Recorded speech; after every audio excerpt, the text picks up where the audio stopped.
This segment is brought to you by Rouse's Markets. Feels like home.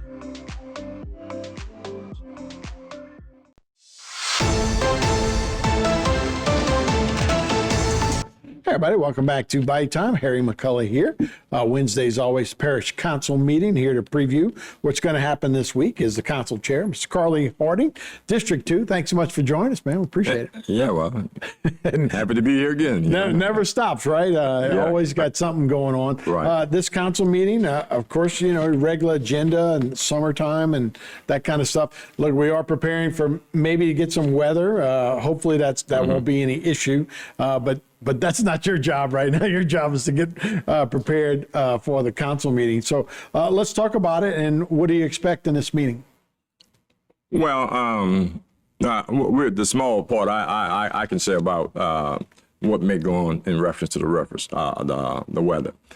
We have a great system set up. Yeah.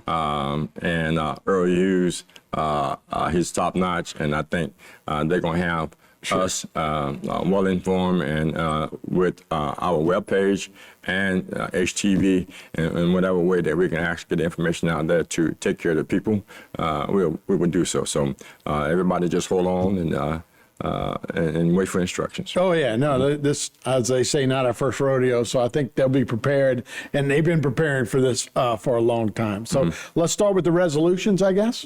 And the general businesses? Yeah, a resolution. And of course, we know our system, there's so many different ways that we can actually collect taxes. But then most oftentimes, then when you have recreation district, and the first thing we have one is recreation district 6, they up for issuance of a bond.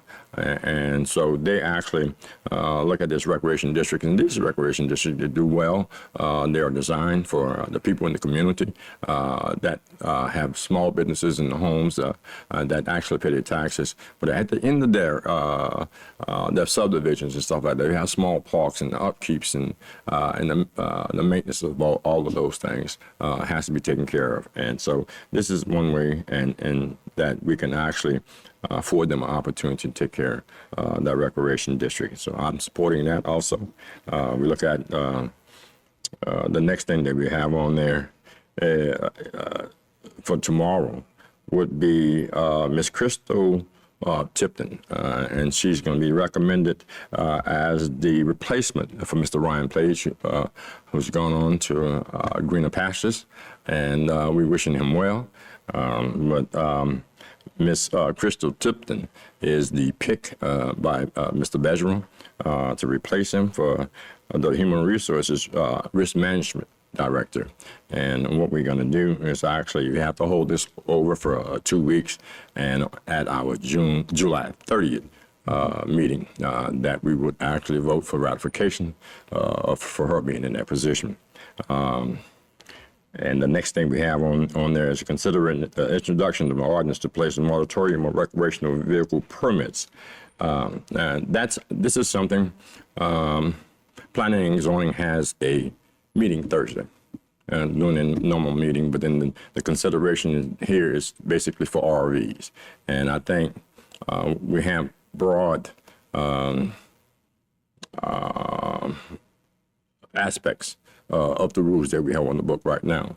So what's going to happen here is actually we're placing a moratorium on this for 90 days until everything is actually taken care of through planning and zoning. It comes back to the council.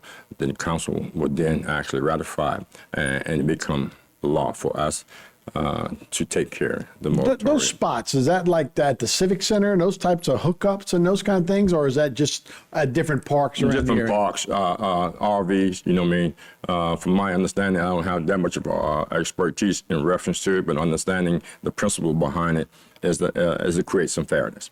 Say, for instance, if I have a small RV and you have 3, you know what I mean, the price that you pay for that.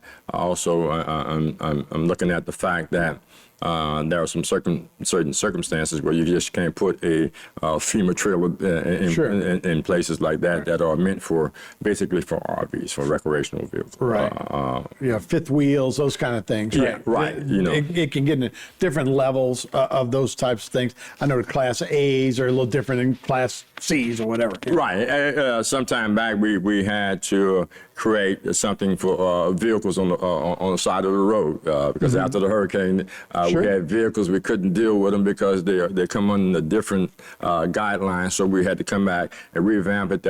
People had trailers set on the side of the road, certain type vehicles, and who's going to handle it? Whether it was the responsibility of the parish, whether it be the responsibility of law enforcement. Yeah, I see. And there's a lot of those kind of things. You hope that it doesn't affect any kind of, tourism as you go. So we'll be taking a look at that. Also, about a minute left, the adoption and ordinance of the polling place at East Park Recreation Center. Yeah. So you guys are going to look at that as well, right? Yeah, and we look at any time that we have an opportunity to present ourselves, and because we're the portion for the public wishing to address the council, and we actually have public hearings. This is changing the location from a recreation district to East Park Fire Station. And at East Park Fire Station, I used to be stationed out at East Park, and they have voters to go over there. So, maybe some yays and nays in reference to that. So, again, this is an opportunity for the public to come in and actually voice their opinion. Certainly want to clear that up before the voting season where you don't show up at the wrong place. Well, right? It's time sensitive because it has to be done by a certain time because November 15th, it has to be on the ballot. So it has to be done and okay by that time. All right. Carly, thank you so much for the update. And we'll see you Wednesday. All right. Thank you very much. All right. We'll be right back with more Bayou Time right after this. This segment was brought to you by Rouse's Markets. Feels like home.